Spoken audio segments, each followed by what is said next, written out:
জামায়াতে ইসলামী এমন একটি দেশ চায় যেখানে কোনো বিভাজন থাকবে না বলে মন্তব্য করেছেন জামায়াতে ইসলামীর আমির ডাক্তার শফিকুর রহমান।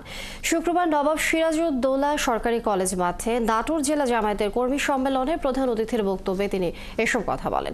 তিনি আরও বলেন, এদেশে যখনই যারা ক্ষমতায় গিয়েছে তারাই লুটপাট করেছে।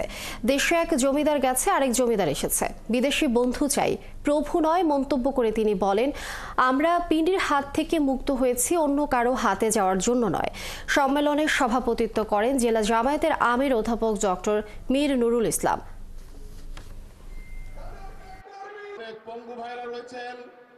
আমরা চাই ঐক্যবদ্ধ জাতি। এদেশে যারাই বসবাস করবেন, মুসলমান, হিন্দু, বৌদ্ধ, খ্রিস্টান, আমরা সবাই এদেশের গর্বিত নাগরিক। সকলের মর্যাদা এবং অধিকার সমান। আমরা আর মাইনরিটি মেজরিটি এই শব্দই শুনতে চাই না।